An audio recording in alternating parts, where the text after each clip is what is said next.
दोस्तों, अब तक की कहानी में आपने देखा कि मेहंदी के साथ मोहल्ले के अमीरजादे विक्रम ने बलात्कार किया था और उसकी अश्लील वीडियो भी बना ली थी, जिसकी वजह से मेहंदी बहुत सदमे में थी। वह पुलिस कंप्लेंट करना चाहती थी, लेकिन मेहंदी के पिताजी भूषण जी ने उसे पुलिस कंप्लेंट नहीं करने दी थी और भरोसा दिलाया था कि उसके गुनहगार को वह सज़ा देंगे। आइए देखते हैं अब आगे क्या हुआ। मेहंदी अपने आप को नॉर्मल रखने की बहुत कोशिश कर रही थी, पर वह अपने साथ हुए हादसे को भूल नहीं पा रही थी, क्योंकि वह कोई छोटा मोटा हादसा तो था नहीं। उसकी मर्जी के खिलाफ उसके इज्जत की धज्जियां उड़ा दी गई थी, जो कि किसी भी लड़की के लिए भूलना आसान नहीं होता है। इसलिए मेहंदी एकाएक रात में उठकर ज़ोर ज़ोर से रोने लगी। उसके रोने की आवाज़ सुनकर भूषण जी और फूलवती जी उसके पास आए और उसे सांत्वना देने लगे। भूषण जी ने बोला, बेटा, हम तेरा दर्द बहुत अच्छे से समझते हैं, बस तुझसे कुछ वक्त मांग रहे हैं। तेरे साथ गुनाह हुआ है और मैं वादा करता हूँ तू खुद अपने गुनहगार को उसके किए की सज़ा देगी। बस थोड़ा सा सब्र रख ले और अपने पापा पर भरोसा रख। अपने गुनहगार को अपने हाथों से जब तू सज़ा देगी ना, तो तुझे जो सुकून मिलेगा वह तू ही जानती है, और वह दिन जल्दी ही आएगा। बस अपने आप पर काबू रख और जो समझाया है वह समझ। मेहंदी रो रही थी और बोल रही थी, इतना आसान नहीं है पापा। फूलवती जी उसे समझा रही थी, हाँ बेटा, हमें पता है, पर तुझे यह करना ही पड़ेगा। भूषण जी ने बोला, हमने तुझे कभी भी लड़की बनाकर नहीं पाला, बल्कि अपने हक के लिए लड़ना सिखाया है। तू इतनी जल्दी हार नहीं मान सकती। चल, शारीरिक रूप से लड़कियों की कद काठी लड़कों से कमतर होती है, इसलिए मानता हूँ कि तेरे साथ उस लंबे चौड़े विक्रम ने गलत कर दिया, लेकिन जब मैं बोल रहा हूँ कि तू खुद अपने हाथों से उसे सजा देगी, तो अपने ऊपर इतना भरोसा तो रख। भूल जा सब कुछ, तुझे भूलना ही होगा।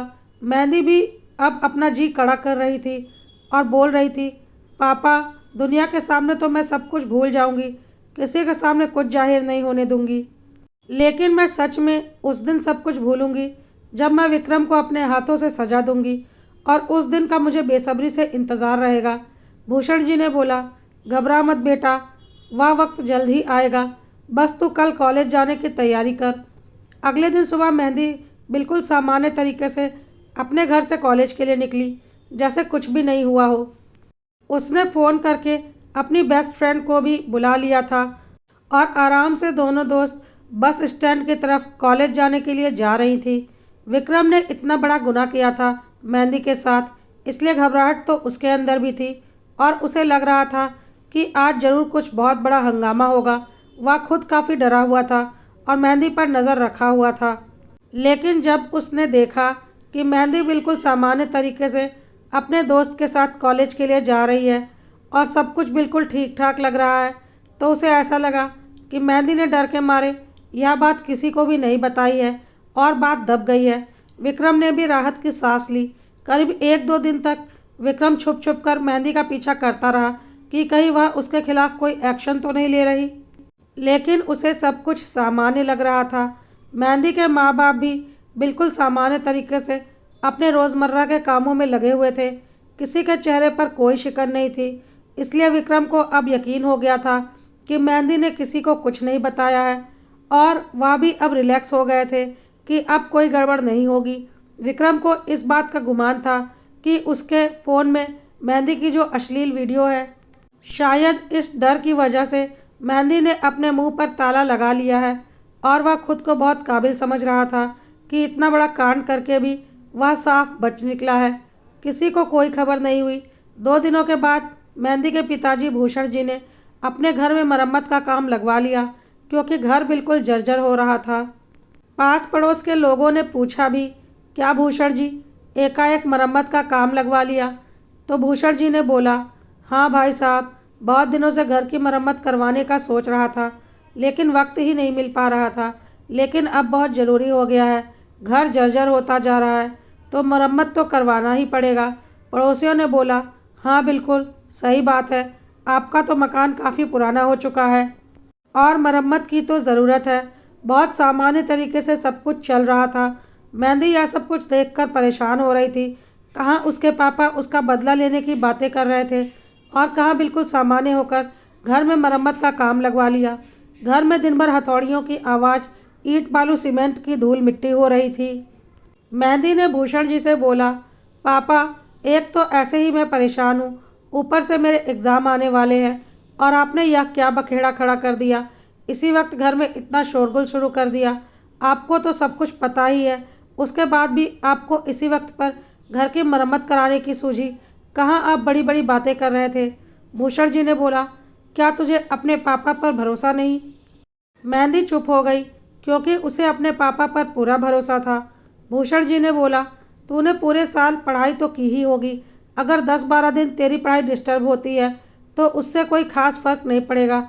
उसके बाद तू दुगनी मेहनत कर लेना, पर घर की मरम्मत करानी बहुत ज़रूरी है और साथ ही साथ आंगन की ज़मीन भी कच्ची है, बारिश की वजह से वहाँ काफ़ी कीचड़ हो जाता है।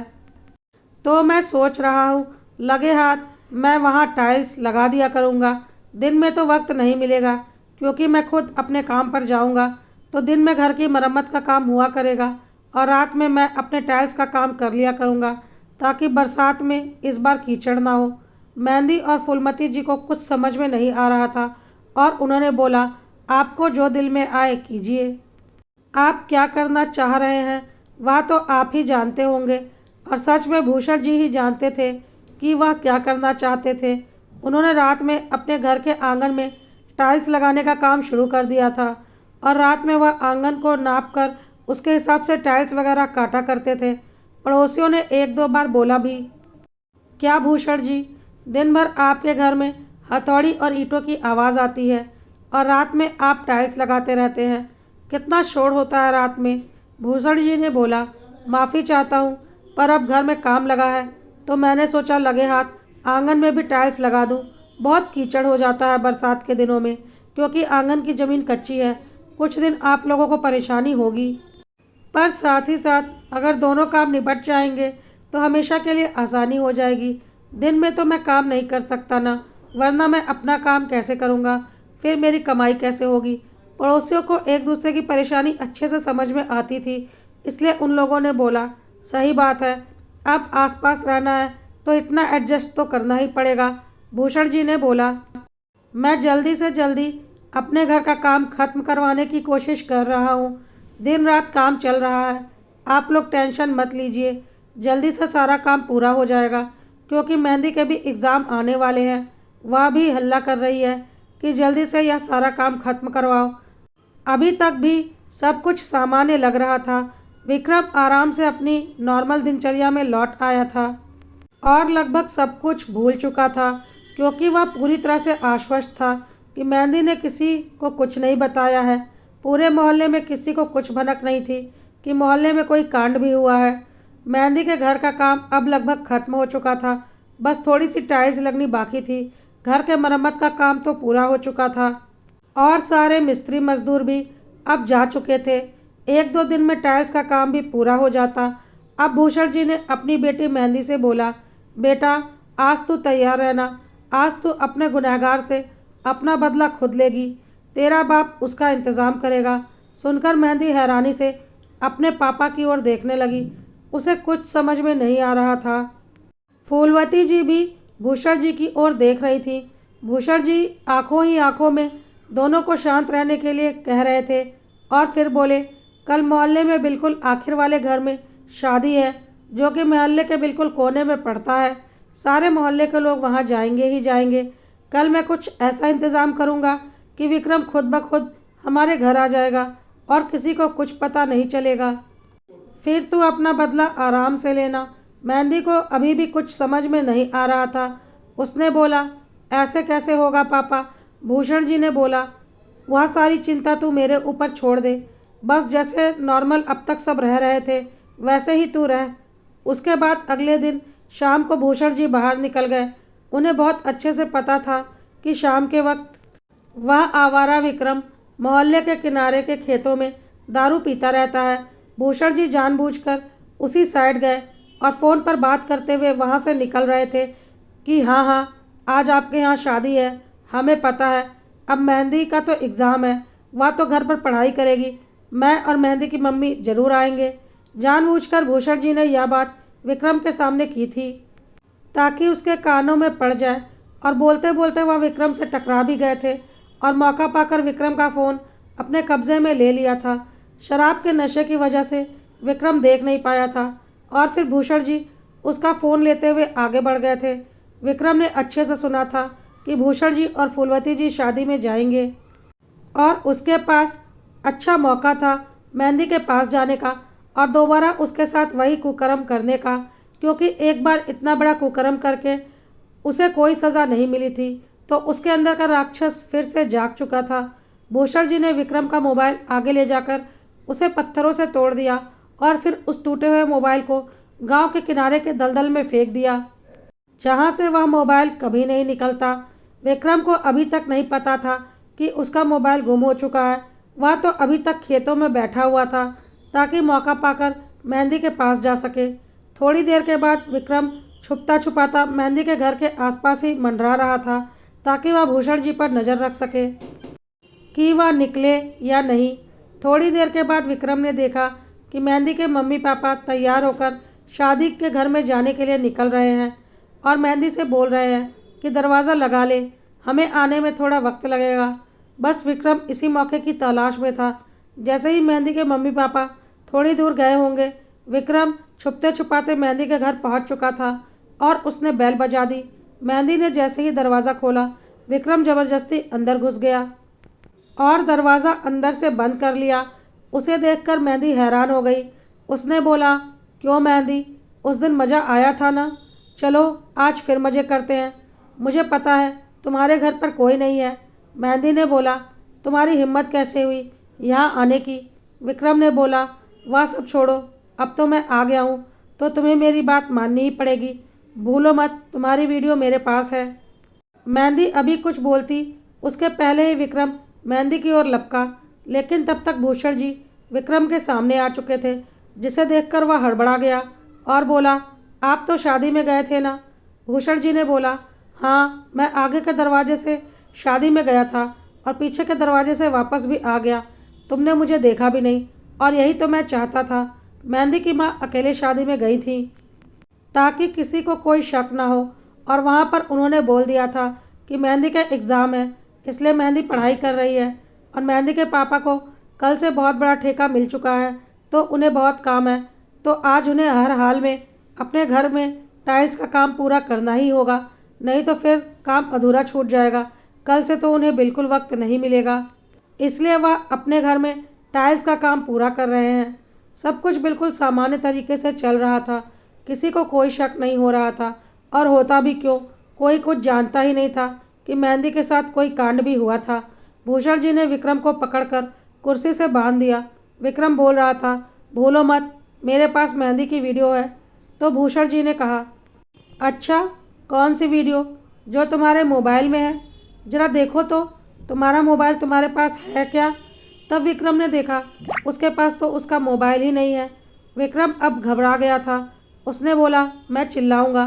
भूषण जी ने बोला, जितना चिल्लाना है चिल्लाओ, देखते हैं तुम्हारी आवाज़ कौन सुनेगा, क्योंकि पूरा मोहल्ला शादी में गया हुआ है और अगर कोई होगा भी तो वह भी तुम्हारी आवाज़ नहीं सुनेगा, क्योंकि मेरे घर में रात में टाइल्स का काम हो रहा है और उन्होंने अपनी टाइल्स काटने की मशीन ऑन कर दी, जिससे बहुत तेज़ आवाज़ निकलती है। विक्रम ज़ोर ज़ोर से चिल्ला रहा था, लेकिन उसकी कोई आवाज़ बाहर नहीं जा रही थी, क्योंकि भूषण जी हथौड़े और टाइल्स दोनों से ज़ोर ज़ोर से आवाज़ें निकाल रहे थे। सब कुछ बहुत प्लान्ड वे में किया था भूषण जी ने। विक्रम को समझ में आ गया था उसके बचने का कोई चारा नहीं है। उसने आखिरी हथियार खेला, अगर मुझे कुछ होगा तो मेरे फ़ोन के आखिरी लोकेशन से पुलिस मेरा पता लगा ही लेगी। भूषण जी ने बोला, बिल्कुल, और तुम्हारे फ़ोन का आखिरी लोकेशन उन्हीं खेतों में है जहाँ तुम रोज़ बैठकर दारू पीते हो और पूरा मोहल्ला जानता है, क्योंकि मैंने वहीं पर तुमसे फ़ोन लेकर तुम्हारा फ़ोन स्विच ऑफ कर दिया था और आगे तुम्हारा फ़ोन तोड़कर ठिकाने लगा दिया, तो पुलिस वहीं घूमती रहेगी। तुम्हें क्या लगा तुम मेरी बेटी के साथ कुकर्म करोगे और मैं तुम्हें इतनी आसानी से छोड़ दूँगा? तुम्हें तो ऐसी सज़ा मिलेगी, ऐसी सज़ा मिलेगी कि तुम्हारी रूह तक काँप जाएगी। विक्रम ने बोला, प्लीज़ मुझे माफ़ कर दीजिए, मैं दोबारा कभी ऐसी गलती नहीं करूँगा। भूषण जी ने बोला, तुम दोबारा ऐसी गलती करने के लिए रहोगे तब तो ऐसी गलती करोगे, तुम तो दोबारा जन्म लेने में भी डरोगे। यह सब कुछ सुनकर विक्रम बहुत डरने लगा था और उसे यकीन हो गया था कि अब उसके साथ कुछ बहुत बड़ा होने वाला है। एक पिता अपनी बेटी की इज्जत के लिए इस हद तक जा सकता है, उसने सपने में भी नहीं सोचा था। लेकिन भूषण जी ने सब कुछ सोचा था, समझा था और सोच समझकर एक बहुत बड़ा कदम उठाया था अपनी बेटी के गुनहगार से बदला लेने के लिए। वह भी इस तरीके से कि किसी को कुछ पता न चले और उनकी बेटी पर भी कभी कोई दाग या कभी कोई आंच ना आए। और यही हो रहा था। दोस्तों, यह कहानी अभी यहीं तक। जल्द ही इसका अगला भाग प्रकाशित कर दिया जाएगा। अगर कहानी पसंद आ रही हो तो लाइक, फॉलो और सब्सक्राइब करना ना भूलें।